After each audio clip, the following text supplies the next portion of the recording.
제 소리 잘 들리시죠? 네, 예, 오늘 특강 시간에 우리 선교사 열전 만나 뵙게 돼서 너무 감사합니다. 그럼 오늘 본문 말씀 속에서 보면은 추수할 것은 많되 일꾼이 적으니 예수님이 하신 말씀인데요. 그러면은 추수하는 주인에게 청해서 일꾼을 좀 보내달라고 해라. 그렇게 주님이 가르쳐 주셨습니다. 1880년도에요. 미국 신학생들 사이에서 이 선교의 관심과 열정이 높아집니다. 그래서 이분들이 이 뉴저지의 뉴 브런스위크에서 10월 달에 만나가지고 모임을 가지면서 우리가 해마다 이 모임을 갖자 해가지고 이분들이 그 모임을 갖기로 결정합니다. 그것이 바로 Inter-Seminary Alliance for Foreign Missions. 미국 그 신학교 안에서 연맹이 구성이 된 거죠. 그리고 해마다 회원의 도시에서 우리 멤버들의 그 도시에서 이거를 열자, 이 대회를 열자. 그렇게 결정을 했습니다. 그리고 1883년에 이 대회가 이 커네티컷이라고 하는 그 주에 이 하트포트에서 열리게 됩니다. 여러분 이 모임에 이 연맹 모임에 신학생 연맹 모임에 우리가 잘 아는 아펜젤라 언더우드가 이 모임에 참석했던 거죠. 그래서 이분들이 우리 민족에 대한 정보를 듣습니다. 그리고 그들은 바로 1885년에 이 같은 배를 타고 인천 제물포항에 도착했던 거죠. 여러분 이 언더우드는 서울에서 사역을 하면서 신혼여행도 막 저 전도여행으로 북쪽으로 가고 이 한국을 많이 다니셔요. 이분이. 한국을 알아야 되기 때문에. 그래서 어떻게 복음을 전할까? 이 코리아 미션 필드를 잘 알고 이분이 안식년을 조금 일찍 가졌습니다. 왜냐하면 부인이 아파가지고 조금 일찍 갔어요. 그 안식년을 갔을 때 이 내시빌 대회가 1891년에 열렸던 것입니다. 이때는 언더우드 선교사님은 강사님으로 가십니다. 그래서 신학생들이 모여 있을 때 이분이 우리 민족에 대해서 이야기를 하는 거죠. 여러분 이분이 안식년에 갔을 때는 우리나라의 서울, 평양, 부산 여기에 몇 분 선교사 외에는 다른 지역 선교사 없습니다. 여러분 대구, 전주 아니 이 세 도시 빼놓고 아무도 선교사님 없어요. 그러니까 언더우드 선교사님이 우리 민족 얘기를 해주는 것입니다. 그것이 뭐겠습니까? 정말 추수할 것이 많은데 일꾼이 없다. 여러분이 선교사로 가야 된다. 이 선교 동원을 했던 거죠. 언더우드 선교사님이. 여러분 이 한국인 강사가 그때 찬조 출연했는데 이분이 윤치호라는 분입니다. 이분은 뭐라고 그 사람들한테 외쳤냐면은 여러분 쌓아놓은 벽돌이에 벽돌을 한 장 올려놓으시겠습니까? 선교사님이 많은 곳에 가가지고 겨우 벽돌 하나 쌓겠습니까? 아니면 코리아에 가셔서 기초돌을 놓으시겠습니까? 이렇게 도전을 했던 겁니다. 그때 이 정보를 들은 이 테이트, 레이놀즈, 전킨 이런 선교사님들이 서던 프레스비테리안 처치 남장로교에 가가지고 뿌리를 보내달라고 했던 겁니다. 우리가 가겠습니다. 코리아에. 남장로교도 선교해 주십시오. 한국 선교를 안 했거든요. 남장로교는 그때. 그런데 단호하게 리젝당합니다. 거절당합니다. 남장로교의 입장도 우리도 이해해요. 알지도 못하는 나라에 새로운 선교를 시작한 어떤 사람도 어떤 방법도 어떤 마음도 없다. 거절할 수밖에 없었던 거죠. 그렇지만은 이분들이 포기하지 않습니다. 레놀즈 부인과 함께 또 전킨 부인과 함께 그리고 테이트는 이 여동생 남매와 함께 그리고 싱글 선교사 리니 데이비스 이 7분들이 우리 민족을 향해서요 코리아에 보내달라고 기도합니다. 그들은 기도만 하지 않습니다. 7인의 선발대를 때로 오기 위해서 행동에 옮깁니다. 어떻게 행동하는가 봤더니 언더우드 선교사님한테 강력하게 요청을 해가지고 미국 남북 교회를 다니면서 그 교회를 순방해서 한국 선교를 좀 알려주십시오. 그래서 이분이 교회를 순방하면서 한국 선교의 긴급성을 알립니다. 신학교도 가고 노예도 참여하고 각종 집회에 가서 우리 민족에 대한 정보를 줬던 것입니다.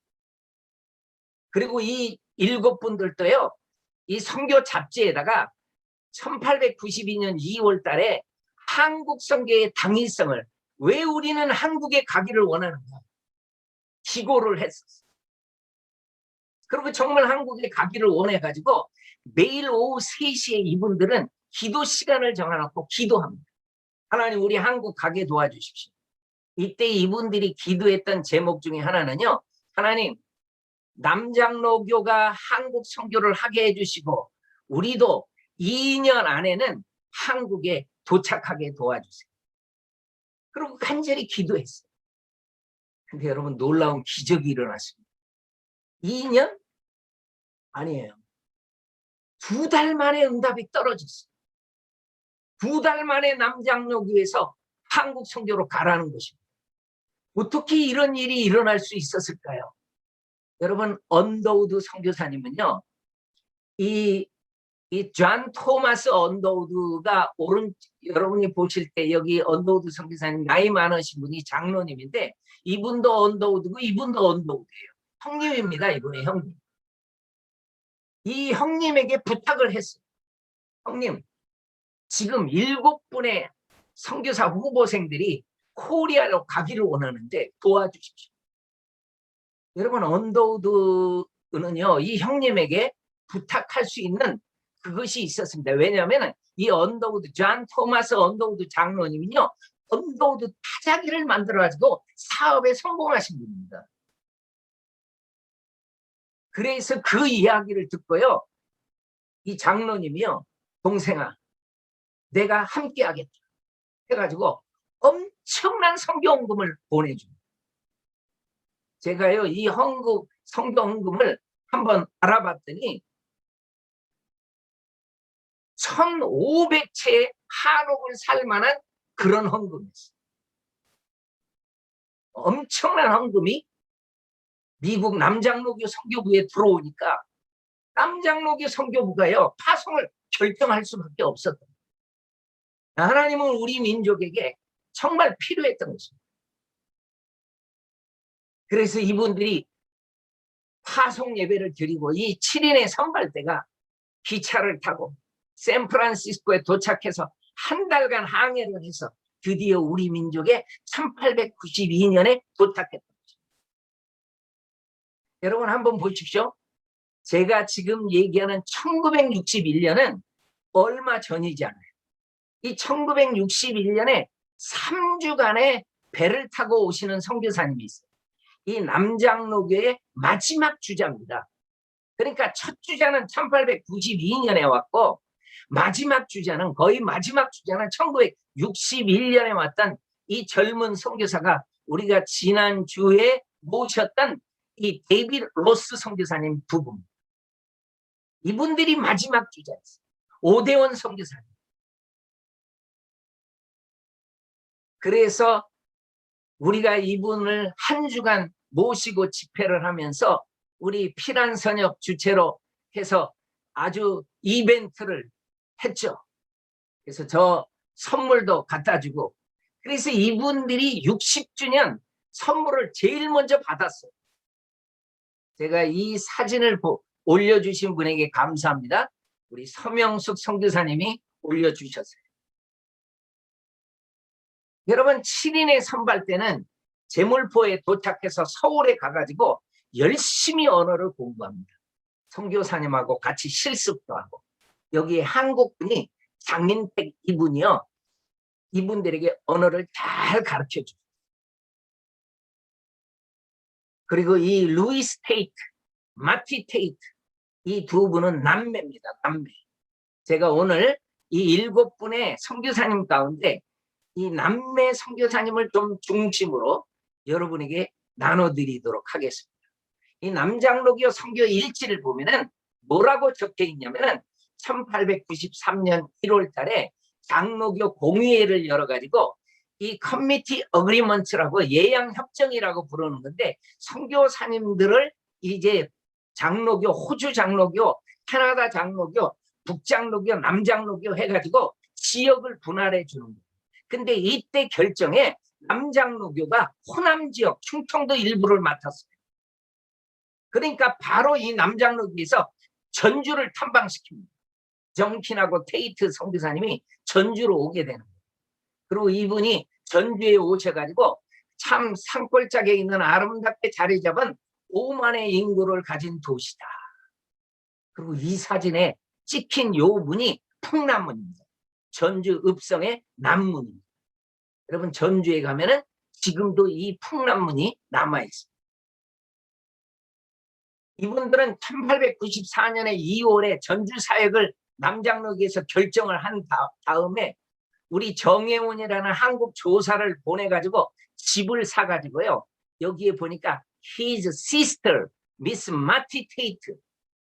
그러니까 이 테이트 남매가 여동생과 함께요. 1894년 3월 달에 전주로 내려왔어요. 그래서 은송리 초가집에서 이분들이 사역을 감당하는데 여성 선교사는 성 안에 들어가지도 못합니다. 그러니까 성 안에 못 들어가면 어떻게 만납니까, 사람을? 그런데 하나님께서 이분이 오셨다는 소문을 듣고요. 여자 선교사님이 처음 왔거든요. 전주.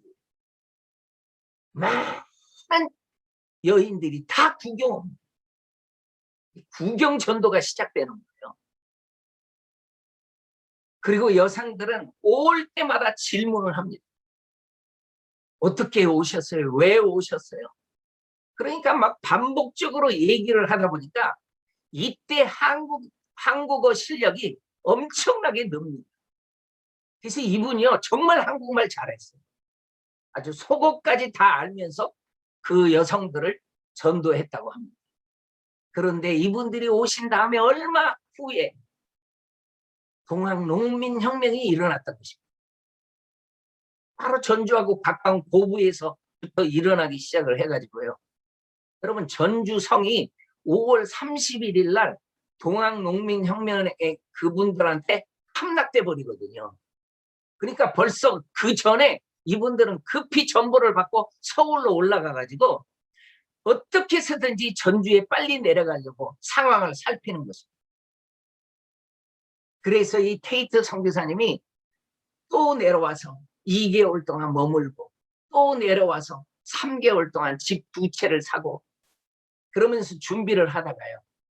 드디어 이분들이 테이트 남매가 첫 번째로 이 전주성에 입성한 영구적으로 입성해서 살게 되는 선교사님이 되는 것입니다. 첫 번째 퍼머먼트 미셔너리가 되는 것이죠. 그리고 전주의 첫 열매가 나타나기 시작합니다. 예수 믿는 가정이 생깁니다. 강씨 부인의 가정입니다. 그분의 아들이 10대 때 하나님을 믿습니다. 그리고 그분의 어머니가 예수를 믿습니다. 그리고 전주 교회가 생깁니다. 이것이 지금의 전주 서문교회입니다. 이렇게 시작된 겁니다. 그래가지고 감동의 세례식을 베풀게 되는데 7월 17일 날 1897년에 강씨 부인의 아들, 강씨 부인과 그 아들 김창국, 그리고 그 어머니 함씨 부인, 그리고 김내용, 김성희, 이 5분의 이분들이 특별히 테이트, 이 마티 테이트 선교사님한테 전도를 받아가지고 하나님 앞에 돌아와서 세례를 받게 되는 거죠. 이분은요 정말 주일학교를 만들고 여성 성경학교도 만들어주고요. 그러니까 이 뿌리가 지금의 한일 장신도예요. 그리고 여전도회를 만들어주고요. 정말 귀한 일을 많이 하십니다. 그리고 1900년에 소녀 6명으로 학교를 시작합니다. 이게 무슨 학교겠습니까? 그런데 이렇게 시작한 학교는요. 정말 많은 학생들이 교복을 입고 지금 예배드리러 가는 이 사진을 봐야지 감동이 되는 거예요. 이렇게 해서 하나님을 믿고 돌아오는 거예요. 우리들이, 우리 선조들. 저는 이 사진보다도 그 다음 사진, 이 사진이 더 감동이 돼요. 왜요? 선교사님이 지금 사진기를 들고 기다리고 있는 사진입니다. 이제 예배 드리러 갈 시간이니까 그렇게 해가지고 이 사진을 남겨놨던 거예요. 그래서 이 남장로교 선교사님들이 참 자료를 많이 남겨주셨어요. 참 감사하죠. 그리고 여기에 기전 학교 사진도 남겨있고, 바로 여기에 이제 여기에 보면은 이 기전 학교도 있고, 이쪽에 이제 나중에 예수병원도 여기에 다 세워지게 되고, 신흥이라는 학교도 세워지게 되고, 이게 다 보이네. 지금도 이 터는 지금 다 우리 쓰고 있는 거죠, 우리들.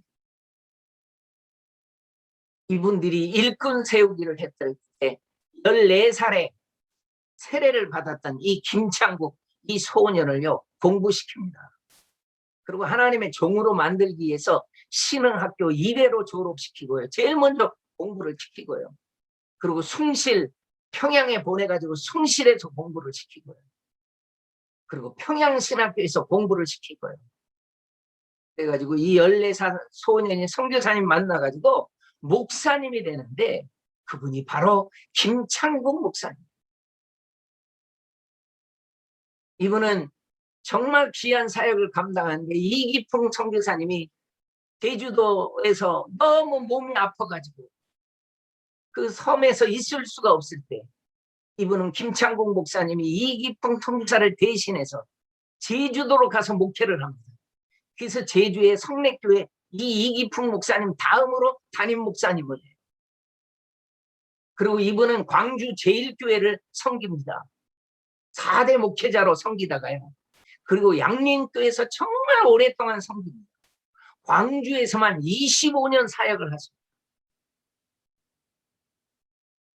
그러니까 이분의 아들의 그 프로필을 제가 봤어요. 둘째 아들 김현승, 이 아들은요, 평양에서 태어나요. 왜요? 평양신학교에서 공부할 때 태어난 거예요.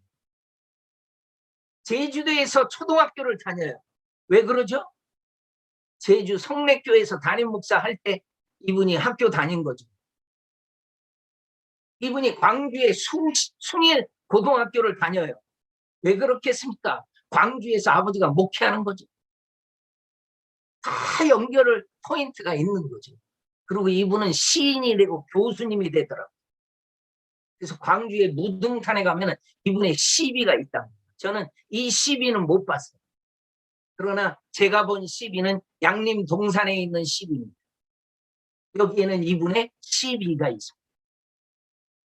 우리가 잘 알고 있는 가을의 기도가 나오죠. 가을에는 기도하게 하소서. 가을에는 사랑하게 하소서. 이런 참 귀한 시들을 남깁니다. 김창국 목사의 첫째 아들은요, 아버지의 대를 이어서 목사님이 돼가지고 정말 멋진 사역을 감당하더라고요, 이분.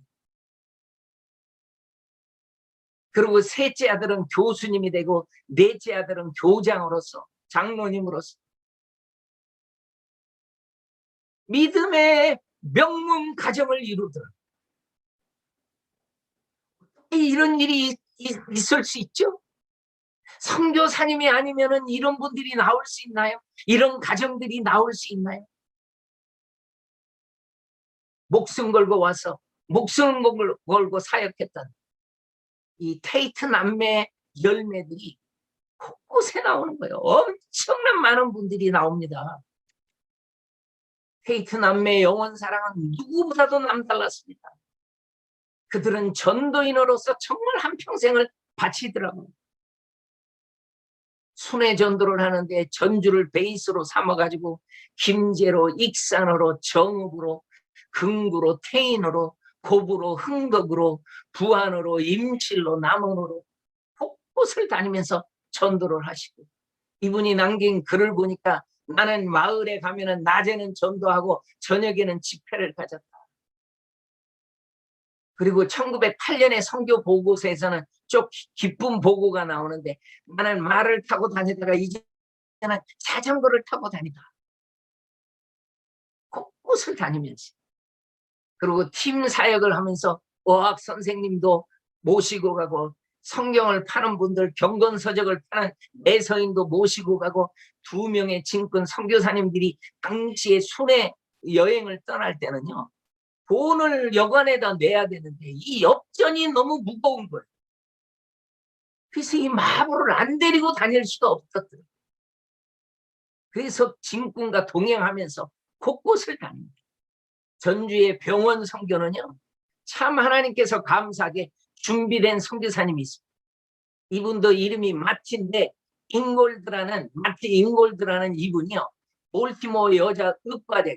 여러분, 이 대학이 지금 이 정말 훌륭한 대학이 되어 있는데요, 존스 홉킨스라는 대학으로 지금 명문 의과대학, 정말 뛰어난 대학으로 되어 있는데요, 이분은 이 대학을 들어갈 때 나는 선교사가 될 거야. 목적이 분명했어요. 나는 의료 선교사가 되기 위해서 이 학교를 다니는 거예요.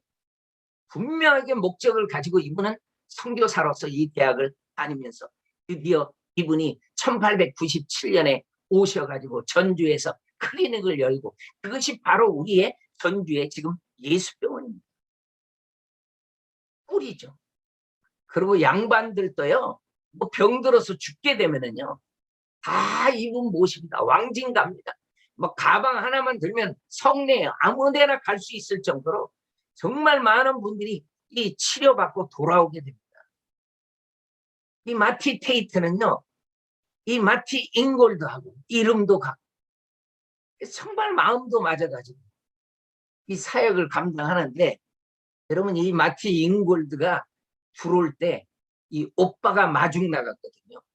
저는 선교사님들이 결혼하는 케이스를 많이 봤는데, 이렇게 마중의 기적이 일어나. 이렇게 싱글 선교사님이 싱글 선교사님을 만나면은요, 이런 놀라운 역사가 결혼합니다, 이 두 분들. 그래가지고 여동생 마티, 자기 부인 마티.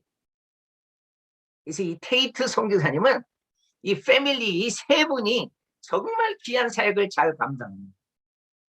여러분, 전주 예수병원은요, 정말 많은 곳에서 찾아옵니다. 많은 분들이 여기에 와서 치료받고 복음 듣고 예수 믿습니다.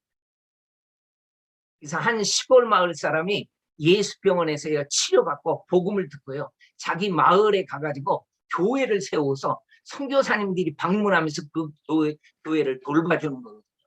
이분은 치료받고요, 거기에서 영수가 장로님이죠. 그리고 그 아들 또 장로님으로 신앙생활 잘하고, 어머니가 기도로 키운 아들, 이 3대 아들이 신흥학교 미션스쿨 졸업해가지고 신학교 가서 목사님이 돼가지고 목회를 하는데, 정말 목회하면서 선교하고 싶어서 우리 좀 이렇게 선교 좀 했으면 좋겠습니다 했더니, 중직자들이 하는 말이 우리 예산이 없어서 안 됩니다. 그런 예산이 이게 하나님보다 더 무섭네 해가지고 이분은 그냥 49살에 교회를 개척해버립니다. 50이 다 돼가지고 교회를 개척해서 하나님보다 무서운 이 예산을 절대로 넣지 않습니다. 그리고 결산만 하는 거예요. 결산. 그 결산이 교회 재정의 70%의 선교 헌금으로 보내는 이 이동희 목사님의 안디옥 교회. 불편하게 삽시다. 우리 좀 어렵게 살아도 선교합시다. 그래서 이 4월 4일 날 부활주일 주보를 제가 여기 지금 따왔는데요, 거기에 강령이 있어요. 안디옥 성도는 교회 재정의 60% 이상을 선교 사역에 사용한다. 그러니까 이 교회 와가지고 주보 받아보면은 딱 보이는 거예요. 60% 이상. 싫으면은 다른 교회 가면 되는 거예요. 그러나 이 마음을 맞춰가지고 하면은 놀라운 역사를 이루게 된다는 것이죠. 그리고 이동희 목사님의 자녀를 2남 2녀가 있었는데, 딸 둘 가족도 전부 선교사라고, 아들들도 전부 선교사라고. 넷째 아들이 우리 필리핀에 왔는데 그 넷째 아들이 이승일 선교사님. 여러분, 이 뿌리가 보이지 않습니까? 아버지가 이동희 목사, 이승일 목사도요, 겨우겨우 결혼을 하더라고요. 제가 겨우라는 말을 써서 죄송합니다. 조크를 한 거예요. 김혜원 자매하고 결혼했어. 그러니까 선교사로 왔으니까 김혜원 선교사죠. 여러분, 이 김혜원 선교사님의 아버지가 누군지 아십니까? 이분입니다. 사진만 보면은 많은 분들이 알아볼 거예요. 김명혁 박사님, 김명혁 목사님. 저는 이동희 목사님하고 김명혁 목사님도 제가 다 극동방송에 모셔가지고 2시간씩 인터뷰를 해서 방송을 낸 적이 있어요. 내가 잊혀지지 않는 김명혁 목사님의 인터뷰 내용 가운데 이분은 이북에서 아버지가 목회를 하는데 지금 공산화가 돼가지고요. 학교에서도 주의를 못 지키게 막 나오라고 하는 거예요. 얻어 맞으면서도 학교를 안 갑니다. 주의를 지킵니다. 그러니까 도저히 나중에는 못 지킬 것 같으니까 엄마 아버지한테 찾아갑니다. 그때 나이가 11살인데 초등학생이 부모님한테 찾아가서 어머님 아버님 나 주일 지키기 위해서 여기에서 못 살겠습니다. 저 이남으로 가겠습니다. 그러니까 어머니가 이 큰아들을 끌어안고 나는 너 없이는 못 사는데 어떻게 하니. 그런데 이 신앙을 지키겠다는 11살 꼬마를요. 아버지가 허락을 해주고 어머니도 그래서 보내요. 얼마나 기도를 해놨겠습니까? 이분을 위해서. 11살 꼬마를 남쪽으로 보내놓고. 그러나 하나님이 놀라운 기적을 일으켜서 공부도 잘했더라고요. 그 당시 참 유명한 중고등학교, 서울중고등학교 나와서 서울대 나와가지고 유학도 하시고 학자의 그런 DNA도 다 얼마나 참 귀한 분입니다. 그러니까 이승일 목사님은 복받은 분이죠. 나는요 이승일 선교사님보다 이분의 아들이 더 복이 있다고 봅니다. 친할아버지, 외할아버지 얼마나 멋집니까. 그 내가 제발 좀 애 좀 많이 놔줘야 된다고 했는데 이승일 선교사님 가족입니다. 여러분 음수사원이라는 한문이 있어요. 물 한 잔 먹어도 그 근원을 알고 먹으라는 거예요. 그러면 이 선교의 명문 가정을 이룬 이분들이 어떻게 하나님 앞에 돌아와서 모두가 선교사로서 이 귀한 사역을 감당할 수 있었겠습니까? 나는요 믿음의 명문 가정은 많이 들어봤어요. 그러나 선교의 명문 가정이 있어요. 이 뿌리를 봐야 되는 거예요. 누가 있었습니까? 마티 선교사님, 테이트 선교사님, 한국 이름이 최의덕이라는 선교사님, 잉골드 여의사, 예수병원 전부 연결이 되는 거죠. 이 선교사님 없이 어떻게 나와요? 여러분 마티 잉골드 선교사님은 최근에 책이 나왔는데 그분이 일기를 참 잘 썼어요. 하나하나 다 써서 남겼습니다. 7인의 선발대에 대해서 이렇게 일기를 쓰더라고요. 이 나라로 향해 오던 그들의 소망은 빛났다. 그들은 기도했고 조선의 수많은 영혼들을 위해 좋은 씨를 뿌렸고 물을 주었다. 그러니까 우리가 지금 열매로 있는 것이죠. 잉골드 선교사님이 예수병원에 있을 때 이 7인의 선교사님 가운데 가장 먼저 하나님 앞에 부름을 받는 선교사가 이 리니 데이비스입니다. 1903년에 그렇게 어린이를 사랑하고 여인들에게 전도를 많이 했던 이 리니 데이비스 선교사님이 예수병원에서 목숨을 잃습니다. 그리고 5년 후에 귀한 선교사님, 이 정킨 선교사님이 또 목숨을 잃습니다. 여러분 저 위에 정킨 선교사님의 부인입니다. 메리 레이번 선교사님입니다. 남편 묻고 세 아들 다 묻습니다. 남편 43세 젊은 나이로 자기 삶 정말 멋지게 살다 가십니다. 나는 왜 이렇게 선교사님들이 빨리 돌아가시나 그랬더니 병으로 돌아가시는 분도 있고 자기의 생명 다해서 몸 아끼지 않고 드리는 분도 있더라. 조지 위필드의 그런 철학처럼 나는 웨어아웃 하지 않겠다. 웨어아웃 하는 거, 러스트아웃 하지 않겠다. 내가 달아지는 건 달아질지언정 나는 녹슬지는 않겠다. 러스트아웃 되는 것보다는 웨어아웃 되는 것이 낫다.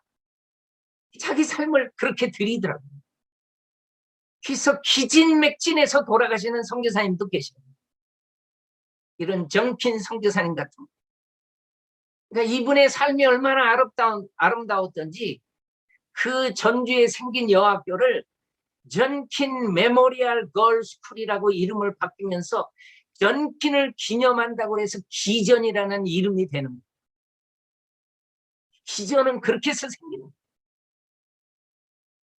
여러분, 이 사모님은요, 고국에 가서 남편이 그렇게 서문교회를 지으려고 애를 쓰면서 돌아가신 것을 알았기 때문에 많은 분들한테 요청을 해서 이 종을 보내더라고요.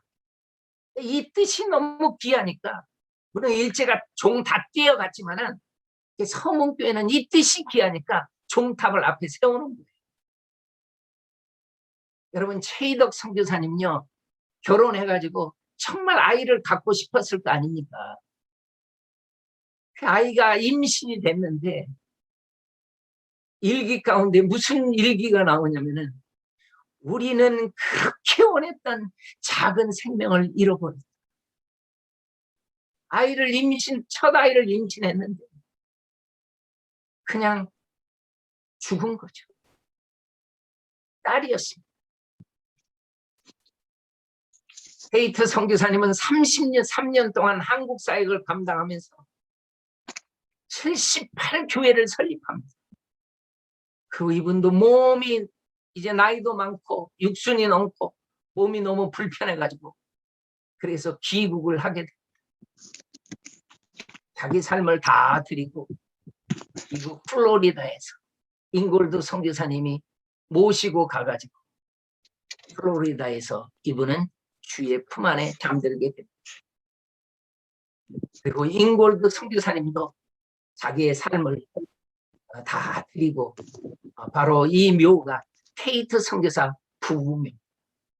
전주 잉골드 선교사님 전주 예수병원의 일대 원장님이시죠. 마티 선교사님 44년 동안 한국 사역을 하고 7순이 넘어가지고 미국으로 돌아가셔가지고 이분이 외쳤던 것이 정말 한국 땅에 추수할 것은 많은데 일꾼이 없습니다. 일꾼이 필요합니다. 일꾼이 필요합니다. 그렇게 외쳤는데 많은 사람들은 무반응입니다.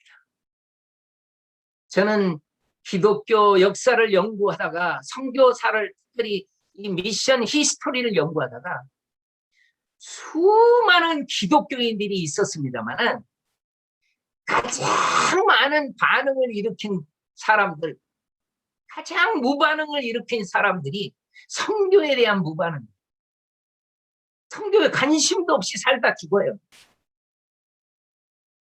선교는 엄청난 열매가 있는데 크리스찬들이 반응도 없고 마인드도 없어요. 관심도 없어요.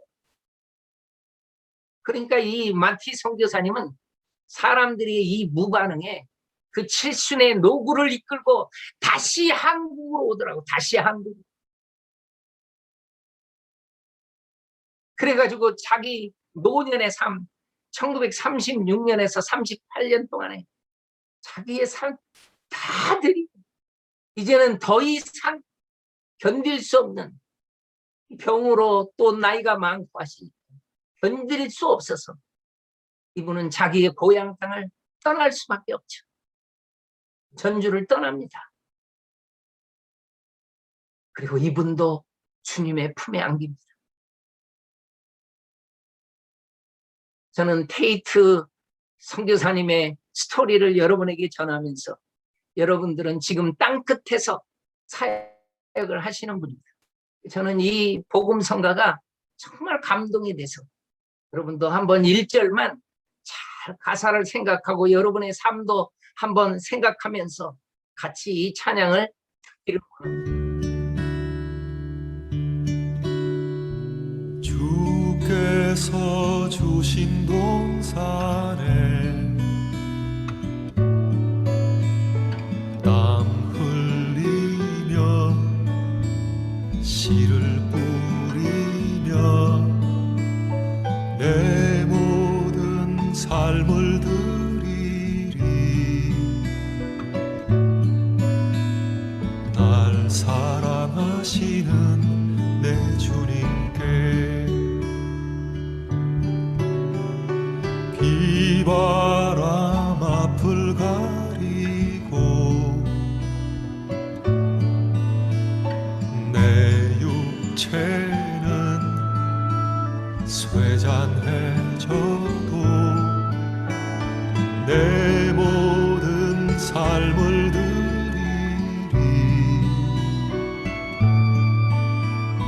내 사모하는 내 주님께 땅 끝에서 주님을 맞으리. 주께 드릴 열매 가득 안고 땅 끝에서 주님을 배우리.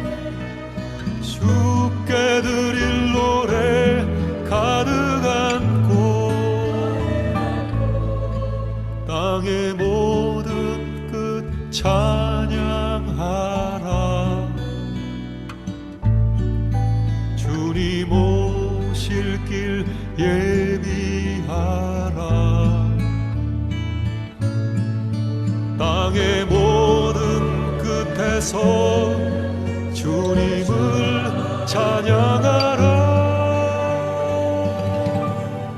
영광의 주님 곧 오시리라.